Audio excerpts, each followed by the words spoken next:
My head is such a jumble right now. Let me try to make sense of all of this. When I, 26, was 5 we moved, and our next door neighbors had a girl my age named Bella, 27, We immediately connected and grew up thick as thieves. Our families were also close.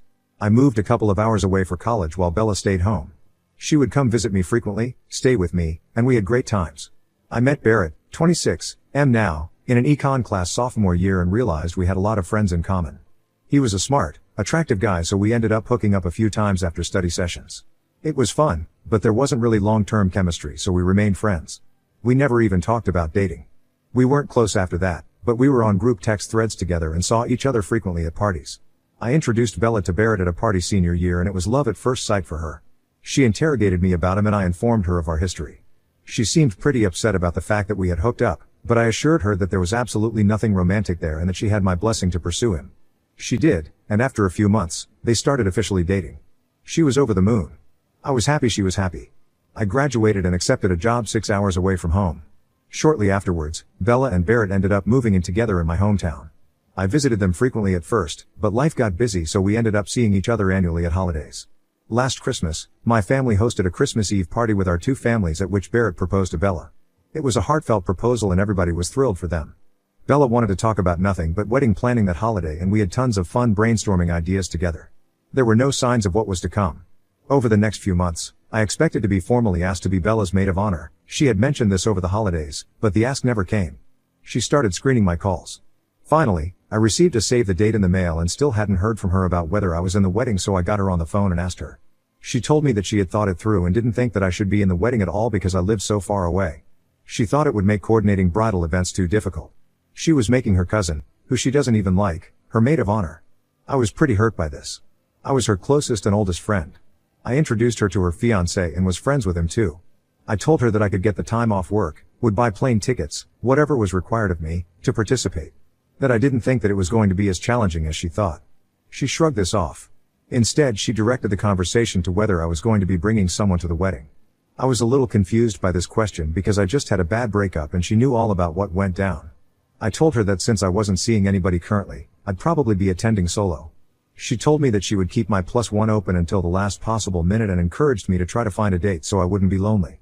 I thought this was a nice gesture, but reassured her that with my family present and tons of mutual friends from college and our hometown that I would be fine. The next few months passed without much incident. I didn't hear a ton from Bella. I probably could have reached out more, but I was still stinging a bit from not being asked to be in her wedding party. I also saw on social media that she had an engagement party that she had not told me about or invited me to. That also hurt, but I didn't say anything. I figured we were just growing apart. It happens. Then 6 weeks prior to the wedding, I got a call from Bella. She told me that one of her bridesmaids had dropped out and that she was hoping that I could fill in. I wouldn't be going to any of the events as those were already booked, but I would be in the wedding party. I was thrilled and relieved and accepted immediately. She told me that she was doing a reverse color palette for the bridal party where all of the bridesmaids and groomsmen were wearing white, and she and the groom were wearing black. This didn't seem that strange. Bella has always liked to stand out and has unconventional taste. She apologized for the late notice and asked if I could find a white dress in time. I had a white slip dress already that would work and sent her a picture of it on the call to see if it would work. She verbally approved it and tagged it with a thumbs up on the text chain. This will be important later. The wedding was at noon, so we were supposed to meet to do hair and makeup at the venue at 8 a.m. I left my parents' home early and arrived in sweats with my dress in a bag and greeted Bella and the other girls. We had fun drinking champagne and getting ready. About 2 hours prior to the ceremony, Bella told everybody to get our dresses on so we could do some pictures. I grabbed my bag and went into the bathroom to change and tweak my makeup. When I re-entered the room, every last bridesmaid was in a blue dress. I was the only one in white. My stomach dropped. My mind raced back to the conversation I had with Bella. She had said white, right? I hadn't misheard? No, I was certain. She had called out the reverse color scheme. I had Googled it. No, this was a setup. Bella was in the middle of the room in a bathrobe with a resigned look on her face. She said to her cousin, "I told you she was going to do something like this." Her cousin approached me and asked what I was wearing. I mumbled that Bella had told me to wear white. Bella didn't even blink. She stared back and huffed out a laugh and said something about how of course I would have to make today all about me. The cousin started screaming at me, going off on me about how I was jealous, in love with Barrett, and how completely unhinged I was. Honestly, I froze in that moment. I was so spun around by how fast everything went from great to shit, I couldn't even find the words to defend myself. Eventually I stammered out that I had another dress at my parents' house and could go home and change. Bella said something like, "I think we both know that this is the end of our friendship. I've given you too many chances. It's time for you to go." I started to cry. I didn't really know what was happening or what she was talking about, but I knew that whatever was going down was really bad. Finally my legs started to work again and I fled. I left all of my things at the venue and just ran to my car and went home, sobbing in the white dress. About a half hour later, my phone blew up. Texts from nearly everyone in my life, telling me that I was bitter, that I was a whore, that I needed to grow up and get over my jealousy, asking how I could do that to Bella. Even my mother sent me a text telling me how disappointed she was in me and that we'd talk when they got home. I did what any rational person would do in the situation. I broke into my parents' liquor cabinet and got drunk. As a result, the conversation when my parents finally arrived home was somewhat confused. My dad wouldn't even look at me and my mom and I kept talking past each other. She outright didn't believe that I had been told to wear white and I didn't understand why. Then finally she said something like, "Because of everything else that happened," and I was like, "What are you talking about? What does that mean?" And she said, "You know, your ultimatums to Bella." The next few hours revealed the truth. Over the last several months, Bella has been building a fiction with nearly everyone in my life that I am mentally unstable and madly in love with Barrett. She has concocted a web of outlandish tales and systematically poisoned my family and friends against me. My boyfriend apparently dumped me because of my feelings for Barrett. Lie. He cheated and I dumped him. I told Bella that she needs to choose between me and Barrett. Never happened. I told Bella that I couldn't be in the wedding party because I couldn't support her marriage given that Barrett was meant for me. Lie. I had a major meltdown before the engagement party and that's why I wasn't there. On and on. Lies on top of lies. In all of these stories, Bella has painted herself as the patient, long-suffering friend trying to deal with a friend clearly going through a tough time. She expressed understanding for my unrequited love for Barrett and empathized with how hard it must be for me to see her marry the love of my life. And has made great efforts to try to sustain our friendship despite how complicated the situation is. The lie has been going on so long, my mom literally did not believe me. Finally I grabbed my phone and handed it to her and told her to go through my text messages with Bella. Asked her to show me any evidence of any of that happening. It was when she was scrolling through reading our messages that she saw the picture of the white dress I had sent Bella with her thumbs up on it. I had completely forgotten about it. The absence of any ultimatums or Barrett drama in our texts and the picture of the approved dress flipped my mom. She finally believed me. She was horrified that she had bought into a false narrative. She called my dad into the room and explained what was what. My dad isn't the type of person you want to piss off. We had to spend significant energy trying to calm him down so he didn't walk next door and rip the house from the foundation. My mom still says that I'm a bit of an asshole because I should never have assumed that I could wear white to someone's wedding. I should have confirmed with the other bridesmaids about what they were wearing, and that was part of my job as a member of the bridal party. Fine, I own that. But it doesn't change the fact that I never meant to hurt Bella, and she has been setting me up for this epic fall for months. The next day, hungover on multiple levels, I sent screen caps of my call history with Bella and the photo of the approved dress text to multiple people. Unfortunately, this is where my occupation works against me. I am a graphic designer, and people believe that I photoshopped the image. Trust me, if I was going to Photoshop some proof it would have been a hell of a lot more compelling than somebody liking an image. So pretty much nobody believes me except my mom, dad and one of the other bridesmaids, one of Bella's friends from college I don't know well. She was there during the dress incident and she found me on social media and DM'd me that she could tell from the stunned look on my face that I was telling the truth. She said that Bella had a pretty bad case of COVID at the beginning of the year, and ever since then had changed as a person, becoming cruel and self-absorbed. She said the wedding events had been horrific and Bella was a monster and she was planning on going no contact now that it was done. So that's 3 people out of hundreds that don't think I'm an asshole. Everybody else does. My reputation destroyed. My life in tatters. I don't think I'm the but I submit myself to Reddit's judgment. Relevant comments. Oop answers some questions. Did Barrett maybe say something about him having feelings for you that you did not reciprocate? This is possible, I guess, but I'm not aware of any incidents. I think perhaps this has more to do with Bella's cousin putting poison in her ear about me than Barrett actually having feelings for me. But that's just a gut instinct. I don't actually know. And where was Barrett in all this?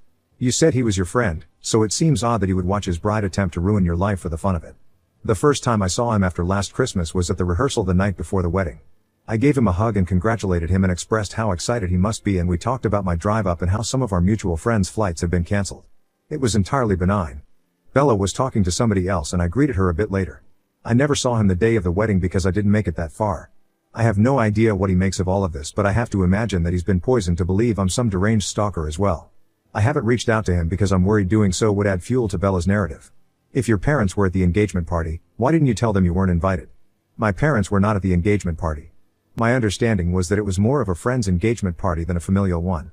But they did know that it happened, and I do think they expected me to come home for it. There was a lot of miscommunication between my mom and I. My parents are pretty low EQ and uncomfortable with emotions and drama, so they didn't pry too deeply. My mom would ask me questions like, "So Bella told me a little bit about what is going on, are you okay?" And I would assume she was talking about my cheating ex, where my mom was actually talking about my unrequited love for Barrett. And I would respond with something like, "I'm struggling a little but I'm getting through it. I'll be okay, thanks mom." And like that we kept talking past each other. Looking back, there were a few things my mom said that confused me, but I didn't seek clarity at the time. In response to some more questions on that thread, "So if they expected you to come home for it, why did they never ask you about your plans to attend and when would you be home?" I wish I could answer your question, but I genuinely do not know the timelines from my end. I don't know what my parents knew when the party invites went out, when my parents were told by Bella that I couldn't handle going. All of this happened without me knowing about it. So I just don't know. Trust me, the fact that my parents thought all of this stuff was going on with me and didn't properly talk to me about it has been difficult to swallow. Also, how is it that as you're getting ready at the venue you never see her wedding dress or talk about the flipped colors for the wedding until it's time for the bridesmaids to get dressed? I was boxed out of all of the other wedding events except for the rehearsal, which lasted about 30 minutes. I was never really put on group text about the wedding, which I thought was owed to my last-minute involvement. Dresses were in garment bags and put on a rack. At one point her bridal gown was removed from the room to be steamed. I don't think it was back yet when this all went down, which was why she was still in a robe. My understanding was that she wanted photos of us helping her get dressed, which was why we were getting dressed first. Now I suspect the timing was intentional. I was the only person who thought there was a flipped color palette, so I don't know why that would have come up in conversation. We talked about a lot of stuff, but wedding colors didn't come up.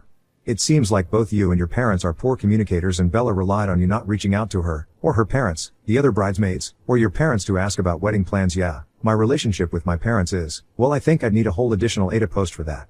It's complicated. Update post, January 16, 2024, almost 2 months later. I've gone back and forth about updating my post. If you read my update, hopefully you'll understand why. For safety reasons, this will likely be my one and only update. For those of you bitching about length, I included a TL, doctor at the end. Before I get started, I want to address a question a lot of commenters had about my parents. A lot of people were questioning why my mom would hear all of that stuff about me and not check in on me or confront me. It's because I'm an apostate. Last year I left the religion my parents raised me in, which Bella is still involved in, so she has superior credibility. My politics differ also. From where mom and dad sat, I was a sinner capable of any act of evil because I turned my back on biblical principles. Assume that the broader religious community in this town believes the same of me. Despite this, I tried to have a relationship with my parents. I am an only child. They are my only family. But there was strain and distance there. For example, I did not tell my parents a lot about my breakup because the circumstances of that would reinforce some of my parents' worst beliefs about me. It's also the reason I haven't been home in the last year. It's also one of the reasons I assumed things were strained between Bella and I in the last year. I didn't bring it up because, as everybody wanted to point out, my post was already too damn long, and this one will be too. Sorry. I would have guessed that the events of the wedding would strain my relationship with my parents further, but unexpectedly it has brought us closer. I think many of my parents' strong opinions of me were more about how they felt my leaving the church would ultimately reflect on them in the community. But now that the community has rallied against me and the worst has happened, they've circled the herd. They've waged holy war in their church on my behalf in the last couple of months. It's weirdly cemented that my parents actually do care about me, despite our differences as people. So in that regard, this awful event has been a blessing. A lot of the awkwardness between us from the last year has faded, and it really feels like they've chosen a side, and that side is me. We had a great holiday together. So in that way, I'm glad this happened. On to the update. In the immediate aftermath of the wedding and post, I did as people suggested and sent out a screen recording of my text messages with Bella, all of them going back months, to counter her narrative that I was unstable, and explaining my side of the story. There were 3 camps that emerged as a result. First were my high school friends. Most of them are religious and had been extensively brainwashed by Bella. None took my side, except for the one bridesmaid who had already contacted me. Next were the college friends closer to me. None of them had heard Bella's whisper campaign and accepted the evidence immediately. Several of them told me that they had never really liked Bella and that she had shit-talked me behind my back. This was news to me, but also a relief because these are the relationships I most don't want to lose. And it looks like I won't. The college friends who were closer to Barrett just didn't really care. A lot of these guys are classic dude bros that are drama adverse, so I'm not shocked they aren't relishing the chance to wade through and litigate the evidence. No hostility coming from these people anymore, but no support either. I can live with that. Bella's nuclear and extended family I have given up on. When I was back for Christmas I tried to go over to speak to Bella's parents, who were like parents to me also, and they refused to even open the door. I left a letter in their mailbox. It went unacknowledged. In general, Things settled down into a new normal and I just focused on my life and my work and trying to move forward. I went home for the holidays and just hung out with my parents. Life was okay. Then, January 1st, I signed into an older email account that I haven't used in a while to reset a password. In the spirit of New Year digital housekeeping, I started going through old messages, intending to close this account for good, when I saw an email from my ex with the subject line "I win." I cannot describe the gut punch that I felt when I saw that mail. I freeze up now just writing about it. My ex, let's call him Matthew, was the perfect boyfriend. Until he wasn't. He became extremely controlling after our first year of dating.